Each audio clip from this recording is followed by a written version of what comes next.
FIFA master എന്ന് പറഞ്ഞ course ഒരു 3 മോഡ്യൂൾ കോഴ്സാണ്. നമ്മൾ 3 സെമസ്റ്റർ ആയിട്ട് ഡിവൈഡ് ചെയ്തിട്ട് ചെയ്യാണ്. 3 രാജ്യങ്ങളിൽ പോയി ചെയ്യുകയാണ്. ആദ്യം നമ്മൾ ഇംഗ്ലണ്ടിൽ പോകുന്നു, അവിടെ നമ്മൾ ഹ്യൂമാനിറ്റീസ് ഓഫ് സ്പോർട്സ് അതാണ് പഠിക്കുന്നത്. പിന്നെ നമ്മൾ ഇറ്റലി പോയിട്ട് അവിടെ സ്പോർട്സ് മാനേജ്മെന്റ് പഠിക്കുകയാണ്. അതിനുശേഷം ഫൈനൽ മോഡ്യൂൾ സ്വിറ്റ്സർലൻഡിൽ പോയിട്ട് നമ്മൾ സ്പോർട്സ് ലോ പഠിക്കും. MIT-യിൽ LGO എന്ന് പറഞ്ഞൊരു കോഴ്സ് ഉണ്ട്. It's called leaders of global operation. It's an integrated MS and MBA course by MIT. അപ്പൊ ആ കോഴ്സ് ഉണ്ടായിരുന്നു. പിന്നെ അതുപോലെ ഓക്സ്ഫോർഡിൽ sustainability for businesses and global operations എന്ന് പറഞ്ഞൊരു കോഴ്സ് ഉണ്ടായിരുന്നു എന്ന് പറയും. ടെക്നിക്കൽ ജോലികളാണ് കോച്ചിങ്, അല്ലെങ്കിൽ ഫിസിയോതെറാപ്പിസ്റ്റ് ആവുക, സ്പോർട്സ് ഡോക്ടർ ആവുക, സ്പോർട്സ് ടീം മാനേജർ ആവുക, അല്ലെങ്കിൽ സ്പോർട്സ് അനാലിറ്റിക്സ് പഠിക്കുക, പ്ലേയേഴ്സിന്റെ അനാലിറ്റിക്സ്, ബയോ മെക്കാനിസംസ്, അവരുടെ ബോഡിയിലെ പെർഫോമൻസ് പഠിക്കുക. സോ ഇതൊക്കെ ടെക് ജോലികളാണ് സ്പോർട്സിൽ. നോൺ ടെക് ജോലികളാണ് ഞാനിപ്പോ പറഞ്ഞ ഈ ഇങ്ങനത്തെ മാനേജറിയൽ കാര്യങ്ങൾ. അപ്പൊ അതിൽ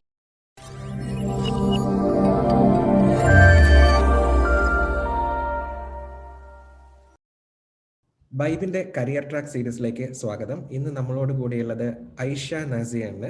നമുക്ക് പരിചിതമല്ലാത്ത സ്പോർട്സ് മാനേജ്മെന്റ് എന്ന് പറയുന്ന ഒരു കരിയർ ഏരിയയിലേക്ക് ചുവടെടുത്ത് വെച്ചിരിക്കുകയാണ് ഐഷ. അതിലൊരു ഇന്റർനാഷണൽ കോഴ്സ് ഫിഫ മാസ്റ്റർ എന്നറിയപ്പെടുന്ന, അല്ലെങ്കിൽ international masters in management law and humanities of sports എന്ന് പറയുന്ന ഒരു കോഴ്സ് യൂറോപ്പിൽ പെർസ്യൂ ചെയ്യാൻ വേണ്ടിയിട്ട് സ്കോളർഷിപ്പോട് കൂടി ഐഷ ആ ഒരു സ്ഥാനം കരസ്ഥമാക്കിയിരിക്കുകയാണ്. അപ്പോൾ ഐഷ സ്പോർട്സ് മാനേജ്മെന്റിലെ കരിയർ സാധ്യതകളെ കുറിച്ച് സംസാരിക്കാനാണ് ബൈബിള് ഇന്ന് നമ്മോട് കൂടെയുള്ളത്. ഐഷ, ബൈബിളിലേക്ക് സ്വാഗതം. Thank you.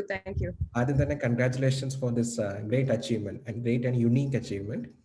ഒരുപാട് പേർക്ക് പരിചിതമല്ലാത്ത ഒരു കരിയറാണ് സ്പോർട്സ് മാനേജ്മെന്റ്. ഓക്കെ, അപ്പോൾ ഐഷയ്ക്ക് ഈ ഒരു കോഴ്സിൽ അഡ്മിഷൻ കിട്ടുന്നത് വരെ ഐഷ കുറെ വർക്ക് ചെയ്തിട്ടുണ്ട്, ഐഷ ചില കോഴ്സുകൾ പഠിച്ചിട്ടുണ്ട്. എങ്ങനെയാണ് ഇവിടം വരെ എത്തിയേക്കുന്നതിന്റെ കരിയർ ട്രാക്ക് ഒന്ന് പറയാമോ?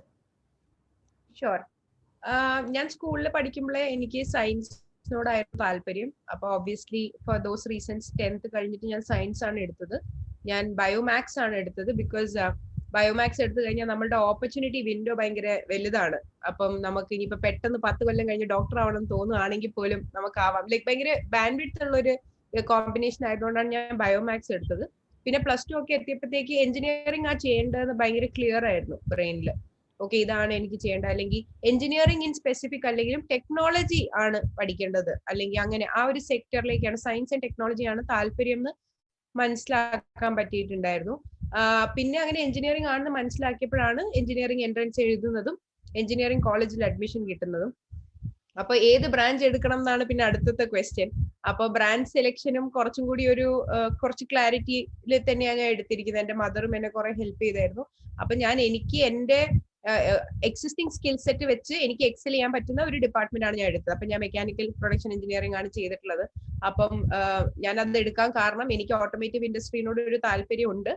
പിന്നെ എനിക്ക് ബാക്കി ബ്രാഞ്ചസിനോട് താല്പര്യം കുറവും ഉണ്ടായിരുന്നു. അപ്പൊ എനിക്ക് കുറച്ചും കൂടി ഒരു എലിമിനേഷൻ പ്രോസസ് രീതിയിലാണ് ഞാൻ എടുത്തിരുന്നത്.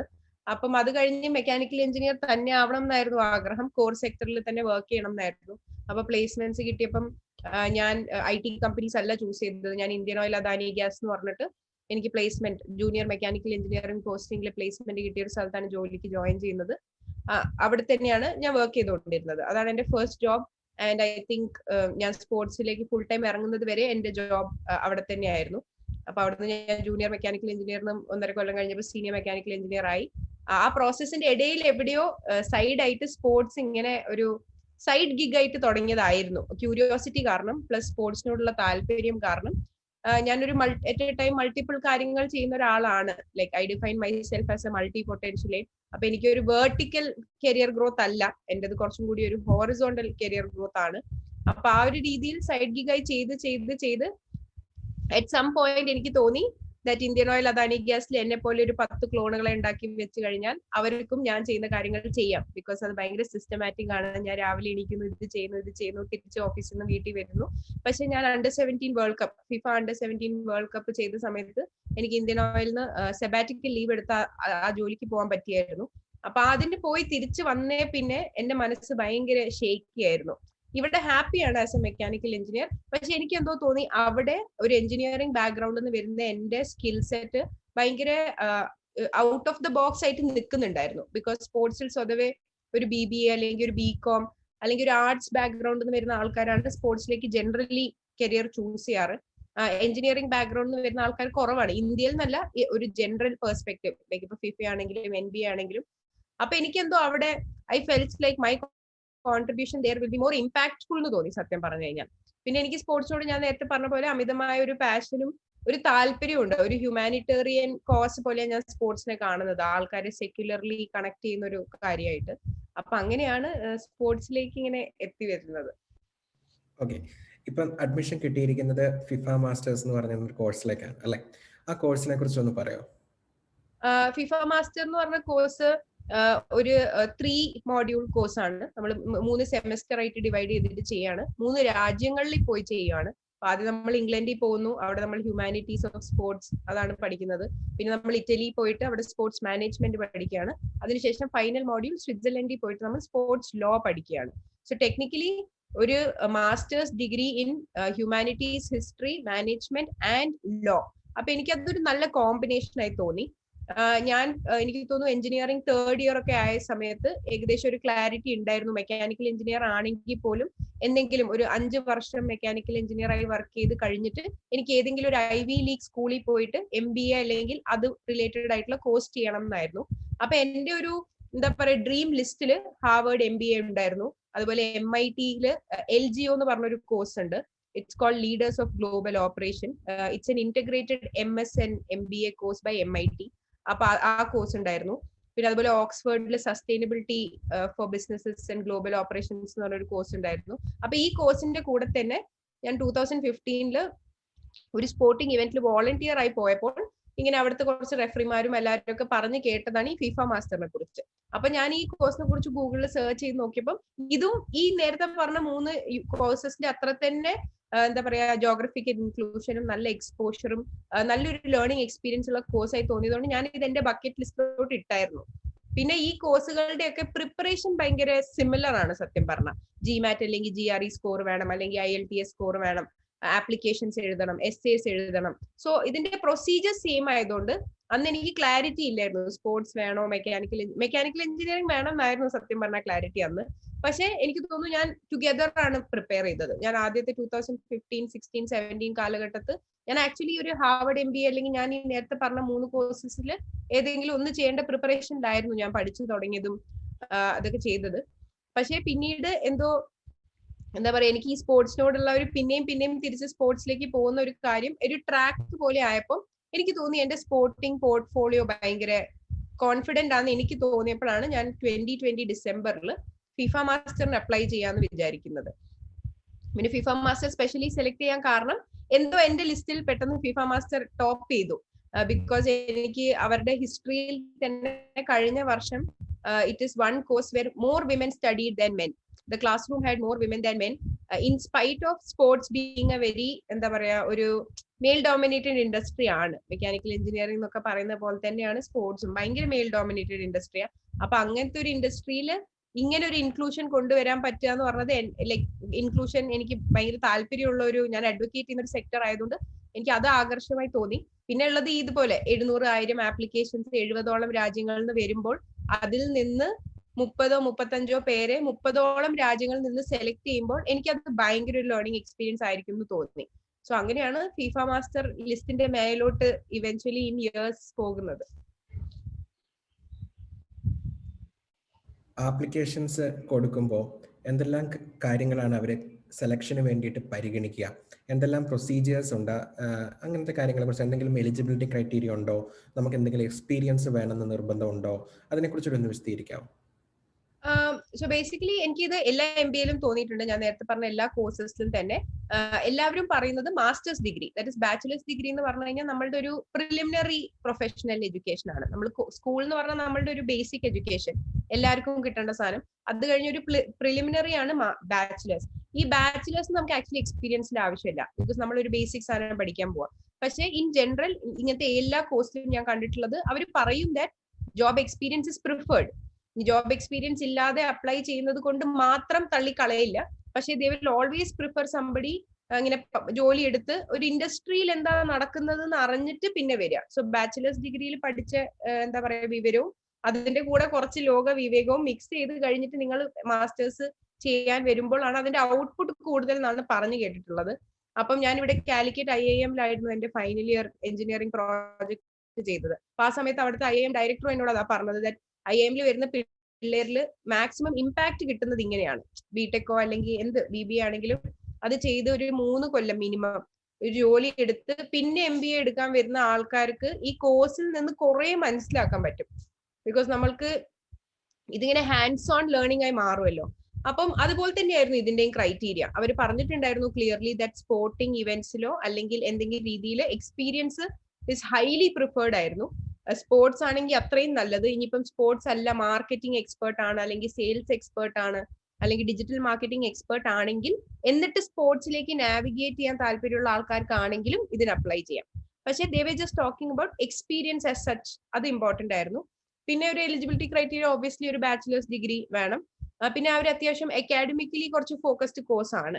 അപ്പം അവർ ഇത്രയും സ്ക്രൂട്ടിനി ചെയ്ത് എടുക്കുന്നതുകൊണ്ട് നല്ലൊരു അക്കാഡമിക് ബാക്ക്ഗ്രൗണ്ട് ഭയങ്കര ഇമ്പോർട്ടന്റ് ആണ്. ലൈക്ക് ഇപ്പം ഞാൻ ഹാർവേർഡിന്റെ ആപ്ലിക്കേഷൻ ചെയ്ത സമയത്തും പ്ലസ് ഫിഫ മാസ്റ്ററിലും സെയിം ആണ്. ഇപ്പൊ നമ്മളൊരു രാജ്യത്തിലാണെങ്കിൽ ഇപ്പൊ എന്റെ 10ാം ക്ലാസ്സിലെ മാർക്ക് എന്റെ രാജ്യത്തിന്റെ എത്ര ടോപ്പ് ക്രീമി ലെയറിലാണ്, ഇപ്പൊ ലെറ്റ്സ് സേ എനിക്ക് 98% ആണെങ്കിൽ എന്റെ ഞാൻ ജീവിക്കുന്ന രാജ്യത്ത് ലെറ്റ്സ് സേ പരീക്ഷ എഴുതിയ 10,000 ആൾക്കാരിൽ 98% ഓർ അബവ് കിട്ടിയ എത്ര പേരുണ്ട്. സോ അങ്ങനെ ഒരു ക്രീമി ലെയർ കാൽക്കുലേഷൻ അവർ ബൈ ഡിഫോൾട്ട് ചെയ്യും. അത് ഞാൻ ഹാർവേർഡിലും കണ്ടിട്ടുണ്ട്, ഫിഫ മാസ്റ്ററിലും കണ്ടിട്ടുണ്ട്, ഇൻ ജനറൽ കണ്ടിട്ടുണ്ട്. അപ്പൊ ആ കാൽക്കുലേഷനിലൊക്കെ നമ്മൾ പെടുന്നുണ്ടോ, അല്ലെങ്കിൽ നമ്മൾ എവിടെയാ പെടുന്നത്, നമ്മൾ tier 1 ആണോ tier 2 ആണോ, അങ്ങനെ ഒരു background check. Basically academics important ആണ് അവർക്ക്, ബിക്കോസ് നമ്മൾ പഠിക്കാനാണല്ലോ പോകുന്നത്. അപ്പൊ പരീക്ഷകൾ പാസ് ആവണം. അപ്പൊ അതിന്റെ ഒരു ഇത് ചെയ്യുന്നുണ്ട്. പിന്നെ നമ്മളുടെ ഇന്ത്യൻ എഡ്യൂക്കേഷൻ സിസ്റ്റത്തിൽ നിന്ന് എനിക്ക് കുറച്ച് അബ്രോഡ് പോയി പഠിക്കുന്നതിൽ വ്യത്യാസമായി തോന്നിയ ഒരു കാര്യം, എഡ്യൂക്കേഷൻ മാത്രമല്ല നോക്കുന്നത്. ഇപ്പൊ ഇന്ത്യയിൽ ഞാനൊരു IIT JEE ഭയങ്കര അടിപൊളിയായിട്ട് ഒരു 1 ഡിജിറ്റ് റാങ്ക് മേടിച്ചു കഴിഞ്ഞാൽ എനിക്ക് NIT-ൽ അല്ലെങ്കിൽ IIT-ൽ സീറ്റ് കിട്ടി, അങ്ങനെയാണ്. പക്ഷെ ഇവിടെ അവർ മൾട്ടിപ്പിൾ കാര്യങ്ങൾ നോക്കുന്നുണ്ട്. അപ്പൊ നമ്മൾ ആദ്യം പറഞ്ഞ പോലെ നമ്മുടെ എക്സ്പീരിയൻസ്, പിന്നെ അത് കഴിഞ്ഞ് നമ്മളുടെ അക്കാഡമിക് ട്രാക്ക്, പിന്നെ അത് കഴിഞ്ഞ് ഈ essay ക്വസ്റ്റ്യൻസിൽ അവർ ഭയങ്കര ക്ലിയർ ആയിട്ട് ചോദിക്കുന്നത് നമ്മൾ എന്തിനാ ഈ കോഴ്സ് ചെയ്യുന്നതെന്ന്. അപ്പം അത് നമ്മൾ എന്തെങ്കിലും ആരെക്കൊണ്ടെങ്കിലും എഴുതിയാലും പോരാ, ബിക്കോസ് പിന്നീട് നമുക്ക് 2 റൗണ്ട് ഇന്റർവ്യൂ നമ്മൾ വലിയ പ്രൊഫസേഴ്സിന്റെ കൂടെ ഇരുന്നിട്ടാ ചെയ്യുന്നത്. അപ്പൊ അവര് നമ്മളുടെ ആൻസറിലെ വേർഡ് ബൈ വേർഡ് പഠിച്ചിരിക്കുന്ന ഒരു ഫീലിംഗ് നമുക്ക് വരും. അപ്പൊ അവര് അതിനെ കുറിച്ച് ചോദിക്കുമ്പോൾ അത് ഭയങ്കര ക്ലിയർലി അതിനെ എക്സ്പ്ലെയിൻ ചെയ്യാൻ പറ്റണം എന്നോ. അപ്പം ഈ ആപ്ലിക്കേഷൻസിലൊക്കെ 500 വേർഡ് 1000 വേർഡ് ആൻസേഴ്സ് ആണല്ലോ. അപ്പൊ നമുക്കൊരു എലാബറേറ്റ് ആയിട്ട് നമ്മുടെ കാര്യം അല്ലെങ്കിൽ നമ്മുടെ വിഷൻ അല്ലെങ്കിൽ നമ്മുടെ തോട്ട് പ്രോസസ് എഴുതാനുള്ള ഒരു അവസരമാണ്. അപ്പം അത് പിന്നെ പ്ലേഗറിസം ഒക്കെ ചെക്ക് ചെയ്യുന്നതാണല്ലോ. അപ്പൊ നമുക്ക് അങ്ങനെ എന്തെങ്കിലും എഴുതി വെക്കാനോ കോപ്പി പേസ്റ്റ് ചെയ്യാനോ ഒന്നും പറ്റില്ല. അപ്പൊ ഞാൻ ഏകദേശം എനിക്ക് തോന്നുന്നു ഒരു 5 days എടുത്തു എന്റെ ഒരു 16 to 20 questions ഉള്ള ഒരു ആപ്ലിക്കേഷൻ പ്രോപ്പർലി വെറ്റ് ചെയ്ത് ഞാൻ തന്നെ എഴുതി. എന്റെ തന്നെ ഒരു ബെസ്റ്റ് ഫ്രണ്ടിനെ കൊണ്ട് ഞാൻ വെറ്റ് ചെയ്യിപ്പിച്ചു, ഗ്രാമാറ്റിക്കലിയും പൊളിറ്റിക്കലിയും ഒക്കെ കറക്റ്റ് ചെയ്ത്. ബിക്കോസ് ഞങ്ങൾക്ക് സ്പോർട്സിൽ ഇങ്ങനെ റേസിസം, ഇൻക്ലൂഷൻ അങ്ങനത്തെ കുറെ പ്രശ്നങ്ങൾ ഉള്ളതുകൊണ്ട് യൂസ് ചെയ്ത വാക്കുകളൊക്കെ ശരിയാക്കി അങ്ങനെയാണ് സബ്മിറ്റ് ചെയ്യുന്നത്. അപ്പം എനിക്ക് തോന്നുന്നു ഈ ഇത്രയും റൗണ്ട് നമ്മളൊന്ന് ക്ലിയർ ചെയ്ത് കഴിഞ്ഞാൽ പിന്നെ ഇന്റർവ്യൂവിൽ നമുക്ക് നല്ല ക്ലാരിറ്റി ഉണ്ടാവും. ബിക്കോസ് നമ്മളാണ് ആപ്ലിക്കേഷൻ എഴുതുന്നത്, നമ്മൾ ഇത്രയും കാര്യങ്ങളൊക്കെ ഓക്കെ ആണെന്ന് തോന്നി. ഞാൻ നേരത്തെ പറഞ്ഞ പോലെ ഈ കോഴ്സ് എനിക്ക് 2015 അറിയായിരുന്നു. പക്ഷെ ഞാൻ 2020 വരെ വെയിറ്റ് ചെയ്തു അത് അപ്ലൈ ചെയ്യാൻ. ബിക്കോസ് എനിക്ക് പേഴ്സണലി തോന്നി ഓക്കെ ഇനിയിപ്പൊ ഞാൻ അപ്ലൈ ചെയ്യുകയാണെങ്കിൽ I might be a good fit as a candidate there. Selection കിട്ടുന്ന പോലും ഞാൻ ചിന്തിച്ചിട്ടില്ലായിരുന്നു. പക്ഷെ ഒരു കാൻഡിഡേറ്റ് ആയിട്ട് ഞാൻ പോകുമ്പോൾ അവരുദ്ദേശിക്കുന്ന ഒരു ക്വാളിറ്റി ഉള്ള ഒരാൾ ആയിട്ടുണ്ടെന്ന് എനിക്ക് തോന്നിയപ്പോഴാണ് ഞാൻ അപ്ലൈ ചെയ്യുന്നത്. ഓക്കെ. അതോടൊപ്പം തന്നെ ഈ കോഴ്സിൽ അഡ്മിഷൻ കിട്ടിക്കഴിഞ്ഞിട്ട് കുറച്ച് പേർക്ക് അവർ സ്കോളർഷിപ്പ് കൂടെ കൊടുക്കുന്നുണ്ടെന്ന് കേട്ടിരുന്നു. അപ്പം അതിലേക്കുള്ള ക്രൈറ്റീരിയ എന്താണ്? എത്ര പേർക്കാണ് സ്കോളർഷിപ്പ് കിട്ടുക? ആ സ്കോളർഷിപ്പിനെയും കൂടി ഒന്ന് വിശദീകരിക്കാം. Yeah sure. അപ്പൊ ഇവർക്ക് 2-3 തരം സ്കോളർഷിപ്പ് ഉണ്ട്. എനിക്ക് തോന്നുന്നു 3 ടൈപ്സ് ആണ് ടോട്ടൽ. ഒരു സ്കോളർഷിപ്പ് എന്ന് പറഞ്ഞാൽ ഇവരുടെ തന്നെ അഫിലിയേറ്റ് പ്രോഗ്രാംസ് ഉണ്ട് ലോകത്തെ 8 രാജ്യങ്ങളിൽ, ഇന്ത്യയിലും ഉണ്ട് അത്. ആ അഫിലിയേറ്റ് പ്രോഗ്രാം പഠിച്ച ആൾക്കാരുണ്ടെങ്കിൽ അതൊരു ഡിസ്റ്റൻസ് എഡ്യൂക്കേഷൻ MBA ആണ്. ഇതുപോലത്തെ ഒരു സിമിലർ കോഴ്സ്, പക്ഷെ ഡിസ്റ്റൻസ് എഡ്യൂക്കേഷൻ ആണ്. അപ്പൊ ആ 8 രാജ്യങ്ങളിൽ നിന്ന് അത് ഓൾറെഡി ഒരു മാസ്റ്റേഴ്സ് ഡിഗ്രി ഓൾറെഡി എടുത്ത ആൾക്കാർ അപ്ലൈ ചെയ്യുമ്പോൾ അതിൽ ഒരാൾക്ക് അവർ സ്കോളർഷിപ്പ് കൊടുക്കും. അപ്പൊ അതൊരു സ്കോളർഷിപ്പ് ആണ്. രണ്ടാമത്തെ സ്കോളർഷിപ്പ് എന്ന് പറഞ്ഞാൽ ചില അണ്ടർ ഡെവലപ്ഡ് കൺട്രീസ് കാറ്റഗറിയിൽ വരുന്ന രാജ്യങ്ങളുണ്ട്. ഇന്ത്യ ഇല്ല അതിൽ അൺഫോർച്ചുനേറ്റ്ലി. പക്ഷെ അണ്ടർ ഡെവലപ്ഡ് കൺട്രീസിൽ വരുന്ന രാജ്യങ്ങളിൽ നിന്നുള്ള 2 പീപ്പിളിന് പ്ലസ് ആ രാജ്യത്ത് നിന്ന് ഫസ്റ്റ് ടൈം വരികയാണെങ്കിൽ, ഇപ്പൊ ഫോർ എക്സാമ്പിൾ കഴിഞ്ഞ ബാച്ചിൽ ആദ്യത്തെ പേർഷ്യൻ പഠിക്കാൻ വന്നു. അപ്പൊ ആ ആദ്യത്തെ പേഴ്സന് അവര് സ്കോളർഷിപ്പ് കൊടുക്കും. അങ്ങനെ 2 കൺട്രീസിന്റെ എന്തെങ്കിലും ഒരു അണ്ടർ ഡെവലപ്ഡ് കൺട്രിയോ അല്ലെങ്കിൽ ഫുട്ബോളോ അല്ലെങ്കിൽ സ്പോർട്സിലോട്ടോ ഒരു എക്സ്പോഷറും ഇല്ലാത്ത ഒരു രാജ്യത്ത് നിന്ന് ഒരാൾ വരുവാണെങ്കിൽ, ഇപ്പൊ കേമൻ ഐലൻഡ്സ് അങ്ങനത്തെ ഒക്കെ സ്ഥലത്ത് നിന്ന് വരുന്ന ആൾക്കാർ ഇവര് പുഷ് ചെയ്യാൻ വേണ്ടിയിട്ട് അങ്ങനെ ഒരു സ്കോളർഷിപ്പ് ഉണ്ട്. തേർഡ് സ്കോളർഷിപ്പ് ആണ് ഈ അപ്ലൈ ചെയ്യുന്ന എല്ലാവരിൽ നിന്ന് നമുക്ക് ഇങ്ങനെ ഓപ്റ്റ് ഔട്ട് ചെയ്യാൻ, അതിനൊരു സെപ്പറേറ്റ് ആപ്ലിക്കേഷൻ ഫോം തന്നെ ഉണ്ട്. നമ്മൾ അത് ഓപ്റ്റ് ഔട്ട് ചെയ്താൽ ഇവർ സെലക്ട് ചെയ്യുന്ന ടോട്ടൽ ബൾക്ക് നിന്ന് അവര് 3 പേർക്ക് in order of merit, in order of എന്താ പറയാ ഡിസേർവബിലിറ്റി, അവർ 3 പേരെ സെലക്ട് ചെയ്തിട്ട് 50% സ്കോളർഷിപ്പ് കൊടുക്കും. അപ്പൊ ആ സ്കോളർഷിപ്പ് ഫോമില് ക്വസ്റ്റ്യൻസ് ഉണ്ട്. ഇതിനു മുമ്പ് നമുക്ക് സ്കോളർഷിപ്പ് കിട്ടി, നമ്മൾ പഠിച്ചിട്ടുണ്ടോ, കിട്ടിയിട്ടുണ്ടെങ്കിൽ നമുക്ക് എത്ര രൂപയാണ് കിട്ടിയിട്ടുള്ളത്, നമുക്ക് സ്കോളർഷിപ്പ് എന്തുകൊണ്ട് ഡിസേർവിംഗ് ആണ്, അല്ലെങ്കിൽ നമ്മളുടെ ഫൈനാൻഷ്യൽ ബാക്ക്ഗ്രൗണ്ട് എന്താണ്, പ്ലസ് അതിന്റെ ഒരു ഡീറ്റെയിൽഡ് സാധനം എഴുതണം. ഇപ്പൊ എന്റെ പേരിൽ ലോൺ ഉണ്ടോ, എനിക്ക് വണ്ടി ഉണ്ടോ, എന്റെ വർത്ത് എന്താണ്, എന്റെ കയ്യിൽ ഗോൾഡ് ഉണ്ടോ.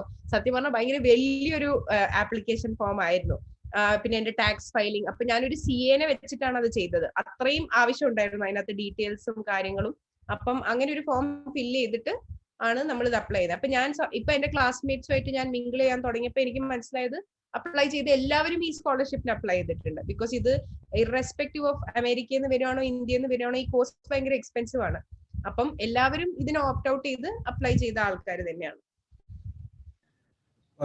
ഇപ്പൊ നമ്മൾ സ്പോർട്സ് മാനേജ്മെന്റ് മേഖലയിലെ ഒരു ഇന്റർനാഷണലി റെക്കഗ്നൈസ്ഡ് ആയിട്ടുള്ള ഒരു കോഴ്സാണ് ഇപ്പോൾ പോസ്റ്റ് ചെയ്യാൻ പോകുന്നത്.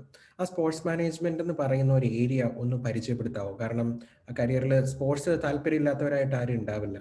അപ്പോൾ പക്ഷെ ഈ ഒരു കരിയറായിട്ട് അതിനെ ഒന്ന് നമുക്ക് ആരും കണ്ടിട്ടില്ല, കേട്ടിട്ടുമില്ല.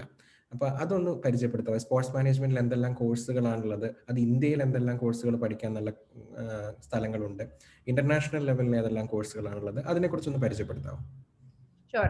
സ്പോർട്സ് മാനേജ്മെന്റ് എനിക്ക് തോന്നുന്നു ഏതൊരു, ഇപ്പം നമ്മൾ MBA എടുക്കുമ്പോഴും നമുക്ക് പല ഡൊമെയിൻസ് ഉണ്ടാവുമല്ലോ. അപ്പൊ അതുപോലെ തന്നെയാണ് സ്പോർട്സ് മാനേജ്മെന്റും. ആ മാനേജ്മെന്റ് എന്നുള്ള വാക്ക് തന്നെ മനസ്സിലാവും ദാറ്റ് കുറെ കാര്യങ്ങളുള്ള ഒരു അംബ്രലയാണ് അത്. അപ്പം ഞാൻ അതിനെ ഒരു സിനിമയായിട്ട് കമ്പയർ ചെയ്യുകയാണെങ്കിൽ ആക്ടേഴ്സ് ഉണ്ട്, ഡയറക്ടർ ഉണ്ട്, ആർട്ട് ഡയറക്ടർ ഉണ്ട്, അസോസിയേറ്റ് ഡയറക്ടർ ഉണ്ട്, കോസ്റ്റ്യൂം ഡിസൈനർ ഉണ്ട്. അപ്പൊ അതുപോലെ തന്നെ ഞങ്ങൾക്ക് സ്പോർട്സിലുള്ള കുറച്ച് ഡിപ്പാർട്ട്മെന്റ്സ് ഞാൻ പറഞ്ഞുതരാം. ഞങ്ങൾക്ക് ഓവർലേസ് ആൻഡ് ഇൻഫ്രാ ഡിപ്പാർട്ട്മെന്റ് ഉണ്ട്. സ്റ്റേഡിയങ്ങൾ നോക്കുക, മാച്ചിന്റെ എന്താ പറയാ പിച്ച് റെഡിയാക്കുക, അങ്ങനത്തെ കാര്യങ്ങൾ. സെക്യൂരിറ്റി ഡിപ്പാർട്ട്മെന്റ് ഉണ്ട്. അത് ഫാൻസ് ആണെങ്കിലും പ്ലേയേഴ്സ് ആണെങ്കിലും മാച്ച് ഒഫീഷ്യൽസിന്റെ ഒക്കെ കംപ്ലീറ്റ് സെക്യൂരിറ്റി. ട്രാൻസ്പോർട്ടേഷൻ അക്കോമഡേഷൻ ഉണ്ട്. സത്യം പറഞ്ഞ ഒരു ഇവന്റ് മാനേജ് ചെയ്യുന്ന പോലെ തന്നെ നോക്കിയാൽ മതി. ഡിജിറ്റൽ മാനേജ്മെന്റ് ഉണ്ട്, TV ബ്രോഡ്കാസ്റ്റ് യൂണിറ്റ്, അതൊരു ഡിഫറെന്റ് സെഗ്മെന്റ് ആണ്. അങ്ങനെ നമുക്ക് കുറെ സെഗ്മെന്റ്സ് ഉണ്ട് സ്പോർട്സ് മാനേജ്മെന്റിൽ തന്നെ. ഇനി ഇതല്ലാതെ ഒരു സ്പോർട്സ് സെഗ്മെന്റ് ഓഫ് വർക്ക് ഉണ്ട്, വിച്ച് ഇസ് ഞങ്ങൾ അതിനെ ടെക്നിക്കൽ ആൻഡ് നോൺ ടെക്നിക്കൽ എന്ന് പറയും. ടെക്നിക്കൽ ജോലികളാണ് കോച്ചിങ്, അല്ലെങ്കിൽ ഫിസിയോതെറാപ്പിസ്റ്റ് ആവുക, സ്പോർട്സ് ഡോക്ടർ ആവുക, സ്പോർട്സ് ടീം മാനേജർ ആവുക, അല്ലെങ്കിൽ സ്പോർട്സ് അനലിറ്റിക്സ് പഠിക്കുക, പ്ലേയേഴ്സിന്റെ അനാലിറ്റിക്സ്, ബയോ മെക്കാനിസംസ്, അവരുടെ ബോഡിയിലെ പെർഫോമൻസ് പഠിക്കുക. സോ ഇതൊക്കെ ടെക് ജോലികളാണ് സ്പോർട്സിൽ. നോൺ ടെക് ജോലികളാണ് ഞാനിപ്പോ പറഞ്ഞ ഈ ഇങ്ങനത്തെ മാനേജറിയൽ കാര്യങ്ങൾ. അപ്പൊ അതില് എഞ്ചിനീയേഴ്സും ഉണ്ടാവും. ഇപ്പൊ let's say flood lights manage ചെയ്യാം, മിക്ക സ്പോർട്സിലും യൂസ് ചെയ്യുന്ന ഒരു ഇതാണ്. അപ്പൊ ഫ്ലഡ് ലൈറ്റ്സും കാര്യങ്ങളൊക്കെ മാനേജ് ചെയ്യുക ഇലക്ട്രിക്കൽ എഞ്ചിനീയേഴ്സും മെക്കാനിക്കൽ എഞ്ചിനീയേഴ്സും വന്നിട്ടാണ്. അപ്പൊ അവിടെ കംപ്ലീറ്റ് എഞ്ചിനീയറിംഗ് വർക്കാണ് നടക്കുന്നത്. അതുപോലെ ഇപ്പൊ പിച്ചിന് ലൈൻ മാർക്കിംഗ് ചെയ്യുന്നു, ഗോൾ പോസ്റ്റ് പ്ലേസ് ചെയ്യുന്നു. അപ്പൊ അത് കുറച്ചും കൂടി ഒരു സിവിൽ അല്ലെങ്കിൽ ഇൻഫ്രാ ബാക്ക്ഗ്രൗണ്ട് ഉള്ള ആൾക്കാരാണ്. അപ്പൊ എനിക്ക് തോന്നിയിട്ടുള്ളത് സ്പോർട്സ് മാനേജ്മെന്റ് എന്നുള്ള വാക്കാണെങ്കിൽ പോലും അതിനകത്ത് ഓരോ സ്കിൽ സെറ്റ് ആണ്. ഇപ്പൊ സ്പോർട്സ് ബ്രാൻഡിങ് അല്ലെങ്കിൽ ഡിജിറ്റൽ മാർക്കറ്റിംഗ് ചെയ്യണമെങ്കിൽ ഡിജിറ്റൽ മാർക്കറ്റിംഗ് അല്ലെങ്കിൽ സ്പോർട്സ് ബ്രാൻഡിങ് കഴിവുകൾ ഉണ്ടാവണം. അല്ലെങ്കിൽ ഇപ്പൊ സ്പോർട്സ് സ്പോൺസർഷിപ്പ് അല്ലെങ്കിൽ സ്പോർട്സ് എന്താ പറയാ സ്പോർട്സ് മെർച്ചൻഡൈസിങ് ചെയ്യണമെങ്കിൽ ഒരു സെയിൽസ് ബാക്ക്ഗ്രൗണ്ട് വേണം. ബിക്കോസ് സ്പോർട്സ് സ്പോൺസറിംഗ് എന്ന് പറഞ്ഞാൽ സാധാ സ്പോൺസർഷിപ്പ് ആണ്, പക്ഷെ നമ്മൾ സ്പോർട്സിന് വേണ്ടി ചെയ്യാണ്. അതുപോലെ ഞങ്ങൾക്ക് ഡിസൈനേഴ്സ് ഉണ്ട്, ഗ്രാഫിക് ഡിസൈനേഴ്സും, ഞങ്ങളുടെ മൊത്തം എന്താ പറയാ ബാനേഴ്സും കാര്യങ്ങളും. അപ്പൊ അവിടെ നമുക്ക് ഗ്രാഫിക് ഡിസൈനിങ് സ്കിൽസ് വേണം. അപ്പം ഇപ്പൊ ഇന്ത്യയിൽ ISL ആണെങ്കിലും IPL ആണെങ്കിലും ഫിഫ വേൾഡ് കപ്പ് ആണെങ്കിലും, പിന്നെ ഞാൻ അമേരിക്കൻ മറ്റേ NBA ചെയ്യാനുള്ള അവസരം കിട്ടിയായിരുന്നു. എനിക്ക് എല്ലാ സ്ഥലത്തും അംബ്രല്ല സെയിം ആണ്. ചിലപ്പോൾ അവർ വിളിക്കുന്ന പേരുകൾ വ്യത്യാസമായിരിക്കും, പക്ഷെ ഫങ്ഷനാലിറ്റി സെയിം ആണ്. That is ഒരു umbrella of say 10-20 departments, each specialized in one thing. ഇപ്പൊ സെക്യൂരിറ്റി എന്ന് പറഞ്ഞു കഴിഞ്ഞാൽ ഏതെങ്കിലും സെക്യൂരിറ്റി ഏജൻസിയിൽ വർക്ക് ചെയ്ത ആൾക്കാർ, അല്ലെങ്കിൽ നേവിയിലോ നാഷണൽ അങ്ങനത്തെ സ്ഥലങ്ങളിൽ വർക്ക് ചെയ്ത് റിട്ടയർ ചെയ്ത ആൾക്കാരൊക്കെയാണ് സെക്യൂരിറ്റി ഡിപ്പാർട്ട്മെന്റ്സിന്റെ ഹെഡ്. അത് ഫിഫയിലാണെങ്കിലും NBA ISL ഒക്കെ. അപ്പൊ അങ്ങനെ ഓരോ ആ സ്പോർട്സ് മാനേജ്മെന്റ് ചുമ്മാ ഗൂഗിളിൽ അടിച്ചു കഴിഞ്ഞാൽ നമുക്കൊരു ലോഡ് ഡിപ്പാർട്ട്മെന്റ്സ് വരും. അപ്പൊ അതിൽ എവിടെയാണ് നമുക്ക് താല്പര്യം? ഇപ്പൊ എന്നോട് ചോദിച്ചു കഴിഞ്ഞാൽ എനിക്ക് കുറച്ചുകൂടി റൂൾസ് ആൻഡ് റെഗുലേഷൻസിലാണ് താല്പര്യം. ദാറ്റ് ഇസ് ഇപ്പൊ NBA ആണെങ്കിലും ഫുട്ബോൾ ആണെങ്കിലും എനിക്ക് കുറച്ചുകൂടി ആ സ്പോർട്ടിന്റെ മാനേജ്മെന്റ്, ദാറ്റ് ഇസ് നമുക്ക് പ്ലേയേഴ്സ്, അവരുടെ ട്രാൻസ്ഫേഴ്സ്, പിന്നെ അവരുടെ ഓരോ ദിവസം നടക്കുന്ന മാച്ച്, ആ മാച്ചിൽ നടക്കുന്ന റൂൾസ് ആൻഡ് റെഗുലേഷൻ ബേസിക്കലി തലയിൽ അത് റൺ ചെയ്യാം, വിച്ച് ഇസ് ആ game related operations. Like for example ഇപ്പൊ ഒരു ക്ലാസ് ആണെങ്കിൽ ഞാൻ ക്ലാസ് ടീച്ചർ, ആ ഒരു സാധനം. പക്ഷെ പറഞ്ഞ പോലെ സയൻസ് പഠിപ്പിക്കാൻ ഒരു ടീച്ചർ വരും, ഫിസിക്സ് പഠിപ്പിക്കാൻ വേറെ ഒരു ടീച്ചർ വരും, അങ്ങനെ കുറെ കൗണ്ടർ പാർട്സ്. പക്ഷെ എന്നാത്താനും ഞാനൊരു സെന്റർ പോയിന്റ് ആയിട്ട് നിൽക്കുകയും ചെയ്യും, ബിക്കോസ് ക്ലാസ് ടീച്ചറിനാണ് എല്ലാ ഇൻഫർമേഷനും വേണ്ടത്. സോ ഞാൻ അങ്ങനത്തെ ഒരു റോളിലേക്കാണ് പൊയ്ക്കൊണ്ടിരിക്കുന്നത് എന്റെ ഇപ്പോഴത്തെ ഒരു ജേർണി. അപ്പം പക്ഷേ എന്റെ കൂടെ വർക്ക് ചെയ്യുന്ന കൊലീഗ്സ് ഇങ്ങനെ പല പല സബ്ജക്ട്സ് എടുക്കുന്ന ടീച്ചേഴ്സ് ആണ്. സോ അങ്ങനെ ഒരു വൈഡ് ആസ്പെക്ട് ഉള്ള ഒരു ഏരിയ ആണ് സ്പോർട്സ് മാനേജ്മെന്റ്. ഓക്കെ, ഇന്ത്യയിലെ ഉള്ള കോഴ്സുകൾ ആരെങ്കിലും ഒക്കെ എങ്ങനെ പ്രൊവൈഡ് ചെയ്യുന്നുണ്ട്? സ്പോർട്സ് മാനേജ്മെന്റ് മാസ്റ്റേഴ്സ് എന്നുള്ള രീതിയിൽ ചെയ്യുന്ന സ്ഥാപനങ്ങൾ അങ്ങനെ ഉണ്ടോ? അതെ, സോ ബേസിക്കലി ഒബ്വിയസ്ലി എല്ലാവർക്കും അറിയാം ഫുട്ബോൾ മോസ്റ്റ് സെലിബ്രേറ്റഡ് സ്പോർട്ട് ആണ്. അപ്പം UK യൂറോപ്യൻ ഫുട്ബോൾ ഭയങ്കര അറിയപ്പെടുന്നതായതുകൊണ്ട് ഏറ്റവും അധികം സ്പോർട്സ് മാനേജ്മെന്റ് കോഴ്സസ് UK-ലും യൂറോപ്പിലാണ് ഗ്ലോബലി ഉള്ളത്. പിന്നെ അധികം ഉള്ള ഒരു സ്ഥലമാണ് ഓസ്ട്രേലിയ. അത് ഈ ക്രിക്കറ്റിന്റെ ഇൻഫ്ലുവൻസ് ഉള്ളതുകൊണ്ട് ഓസ്ട്രേലിയയിലും കുറച്ചധികം കോഴ്സസ് ഉണ്ട്. അതിനുശേഷം വരുന്നതാണ് US-ല്. പക്ഷേ US ആണ് ഏറ്റവും എക്സ്പെൻസീവ് ഇങ്ങനെ നോക്കുവാണെങ്കിൽ. ഇപ്പൊ ഞാൻ പറഞ്ഞ 4 റീജിയണൽ ഏരിയാസ് നോക്കുവാണെങ്കിൽ US-ലെ സ്പോർട്സ് മാനേജ്മെന്റ് കോഴ്സസ് ഭയങ്കര എക്സ്പെൻസീവാ, ബിക്കോസ് അവരുടെ സ്പോർട്ടിംഗ് ഇൻഡസ്ട്രിയും ഭയങ്കര എക്സ്പെൻസീവാ. ഇപ്പൊ ഒരു NFL എടുക്കുക, ഒരു NBA ഒക്കെ എടുക്കുവാണെങ്കിൽ ഫിഫേനേക്കാളും ഫുട്ബോളിനേക്കാളും പൈസ ചെലവാക്കപ്പെടുന്ന ഇൻഡസ്ട്രീസ് ആയതുകൊണ്ട് സ്പോർട്സ് മാനേജ്മെന്റ് കോഴ്സസ് ഭയങ്കര എക്സ്പെൻസീവാ. സോ എനിക്ക് US-ൽ പോയി പഠിച്ച വളരെ കുറച്ച് ആൾക്കാരെ അറിയുള്ളൂ സ്പോർട്സ് മാനേജ്മെന്റ്. UK-ലും യൂറോപ്പിലും കുറെ പേര് പോയി പഠിച്ചിട്ട് അറിയാം. ഓസ്ട്രേലിയയും നോട്ട് ബാഡ്. ഇന്ത്യയിലും കോഴ്സസ് ഉണ്ട്. IISM, Indian institute of sports management ഉണ്ട്. സിംബയോസിസ് ഒരു സ്പോർട്സ് മാനേജ്മെന്റ് കോഴ്സ് ചെയ്യുന്നുണ്ട്. ഈ കേരളത്തിലാണെങ്കിൽ ഗവൺമെന്റ് വൊക്കേഷണൽ ട്രെയിനിങ് ഡിപ്പാർട്ട്മെന്റുമായിട്ട് ടൈപ്പ് ചെയ്തിട്ട് SMRI എന്ന് പറഞ്ഞിട്ട് ഒരു ഇൻസ്റ്റിറ്റ്യൂട്ട് ഉണ്ട്, sports management and research institute Trivandrum. അവരിങ്ങനെ ഫോക്കസ്ഡ് കോഴ്സസ് ചെയ്യുന്ന ആൾക്കാരാണ്.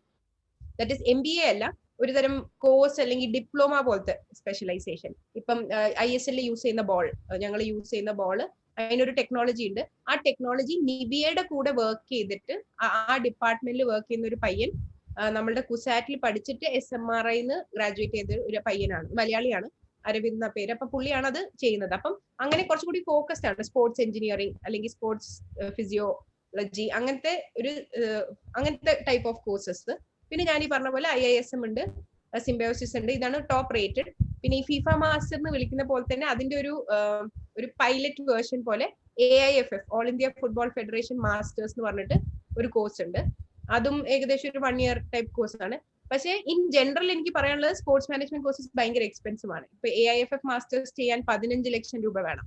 അപ്പൊ ഞാൻ ആലോചിക്കുമ്പോൾ എനിക്ക് ഇവിടെ നിന്ന് ഒരു ഡിസ്റ്റൻസ് എഡ്യൂക്കേഷൻ പോലത്തെ ഒരു കോഴ്സ് ചെയ്യുന്നതിനേക്കാളും ആൻഡ് അതിന് 15 lakhs കൊടുക്കുന്നതിനേക്കാളും എത്രയോ എക്സ്പോഷറും വർക്ക് എക്സ്പീരിയൻസും കൂടുതൽ കിട്ടും ഞാൻ UK-ലോ യൂറോപ്പിലോ പോയിട്ട് അവിടെ ഇതിനേക്കാളും ഒരു 3 ഇരട്ടിയോ 4 ഇരട്ടിയോ ഫീസുള്ള ഒരു കോഴ്സ് ചെയ്യുമ്പോൾ. ഇൻ ജനറൽ സ്പോർട്സ് മാനേജ്മെന്റ് കോഴ്സസിന്റെ ഫീസ് ഭയങ്കര ഹൈ ആണ്. നമ്മൾ മീഡിയ ഒക്കെ പഠിക്കാൻ പോകുന്ന പോലെയാണ്. ഇപ്പൊ എഞ്ചിനീയറിംഗും മെഡിസിനും പഠിക്കാൻ പോകുന്ന ഫീസിനേക്കാളും ഭയങ്കര കൂടുതലായിരിക്കും മീഡിയ, ജേർണലിസം, ഇങ്ങനത്തെ സാധനങ്ങൾ പഠിക്കാൻ പോകുന്നത്. അതേപോലെ തന്നെയാണ് സ്പോർട്സ്. പിന്നെ വേറൊരു ഇന്ത്യയിലുള്ള മാത്രം പ്രശ്നം എന്താന്ന് വെച്ചാൽ സപ്ലൈ വേഴ്സസ് ഡിമാൻഡ് ഭയങ്കര അബ്രപ്റ്റ്ലി അൺഈവൻ ആണ്. സപ്ലൈ ഭയങ്കരമായിട്ട് കൂടിയിട്ടുണ്ട്. നേരത്തെ പറഞ്ഞ പോലെ എല്ലാവർക്കും സ്പോർട്സിനോട് താല്പര്യമുണ്ട്, കുറെ പേര് സ്പോർട്സ് മാനേജ്മെന്റ് കോഴ്സസ് ചെയ്യുന്നുണ്ട്. പക്ഷെ അത്രയും ആൾക്കാർ പാസ് ഔട്ട് ആവുമ്പോൾ ഇവിടെ ജോലികൾ ഉണ്ടോ ചോദിച്ചാൽ ഇല്ല. നമുക്ക് രണ്ട് മേജർ കമേഴ്ഷ്യൽ ലീഗേ ഉള്ളൂ, ISL-ഉം IPL-ഉം. പിന്നെ ചെറുകിട കുറെ ടൂർണമെന്റ്സും ആണ് ഉള്ളത്. പിന്നെ വല്ലപ്പോഴും ഒരു FIFA അണ്ടർ 17 വേൾഡ് കപ്പോ അല്ലെങ്കിൽ ഒരു ഒളിമ്പിക്സോ അങ്ങനെയൊക്കെ once in so many years ആണ് വരുന്നത്. അപ്പൊ നമുക്ക് ഇവിടെ ഒരു സസ്റ്റൈനൻസ് ഉള്ള ഒരു ജോബ് ഇൻഡസ്ട്രി ഇല്ല. പക്ഷെ സപ്ലൈ ഭയങ്കര കൂടിയിട്ടുണ്ട്. ഡിമാൻഡ് ആണെങ്കിൽ ഇപ്പോഴും ഒരു സ്റ്റാഗ്നന്റ് രീതിയിലാണ് നിൽക്കുന്നത്. അപ്പൊ അതുള്ളത് കൊണ്ട് ഒരു അബ്രപ്സി ഉണ്ട്. അതുകൊണ്ട് ഭയങ്കര കോമ്പറ്റീറ്റീവ് ആണ്. ഒരിക്കൽ ഇതിനകത്ത് കയറി കഴിഞ്ഞാൽ ഇപ്പൊ IPL-ലൊക്കെ സീസൺ 1 തൊട്ട് ഇതുവരെ വർക്ക് ചെയ്യുന്ന ആൾക്കാരെ എനിക്കറിയാം. ഒരിക്കൽ കയറി കഴിഞ്ഞാൽ പിന്നെ they are planning to stay there until they find something better. അപ്പൊ പുതിയ ആൾക്കാർക്ക് ആ ഒരു ഇൻടേക്ക് ഇല്ല. ബിക്കോസ് ഇവര് നീങ്ങിയാലേ പുതിയ ആൾക്കാർക്ക് കയറാൻ പറ്റുള്ളൂ. സോ എന്താ പറയാ, പ്രശ്നങ്ങളുണ്ട്. Like it's not like 9 to 5 secure stable day job. ഇത് കുറച്ചൊരു റിസ്കി ഏരിയ ആണ്. പക്ഷെ നല്ല കാൽക്കുലേറ്റഡ് രീതിയിൽ റിസ്ക് എടുക്കുവാണെങ്കിൽ നമുക്ക് നാവിഗേറ്റ് ചെയ്ത് പോകാവുന്നതേ ഉള്ളൂ. ഇപ്പൊ ഫിഫ ഫാൻ മൂവ്മെന്റ് എന്ന് പറഞ്ഞൊരു പ്രോഗ്രാം തന്നെ ഉണ്ട്. നമ്മളൊരു ഭയങ്കര വലിയ ഫാൻ ആണെങ്കിൽ അവർ നമുക്ക് ഒരുക്കി തരും പല രാജ്യങ്ങളിൽ പോയിട്ട് വേൾഡ് കപ്പ് കാണാനും. അല്ലെങ്കിൽ കോഴിക്കോട് കാര്യം ആയതുകൊണ്ടും ആയിരിക്കാം ഞാൻ സമ്മർ വെക്കേഷനിലൊക്കെ വരുമ്പോൾ ഇങ്ങനെ 4 കൂട്ട് ജംഗ്ഷനിൽ ഫിഫ വേൾഡ് കപ്പ് ഒക്കെ നടക്കുന്ന സമയത്ത് ആൾക്കാർ പ്രൊജക്ടറൊക്കെ ഇട്ട് കാണുന്നു. അവിടെ മറ്റേ മതം ജാതി ഏജ് വ്യത്യാസമൊന്നും ഇല്ലാതെ ആൾക്കാർ ഇരിക്കുന്നു. നമ്മൾ മിഡിൽ ക്ലാസ് ആണെങ്കിലും നമ്മളുടെ കയ്യിൽ വെൽത്ത് പ്രൊപ്പോസിഷൻ ഭയങ്കര കുറവാണ്. അത് ഇൻ ജനറൽ ഇന്ത്യയിൽ നമ്മളെ സ്കൂളിലൊന്നും പഠിപ്പിക്കുന്നില്ല. ഫൈനാൻഷ്യൽ എന്താ പറയുക സ്റ്റെബിലിറ്റിയോ അല്ലെങ്കിൽ ഇൻഡിപെൻഡൻസോ അല്ലെങ്കിൽ വെൽത്ത് ക്രിയേഷൻ എങ്ങനെയാണെന്ന് പഠിപ്പിക്കുന്നില്ല.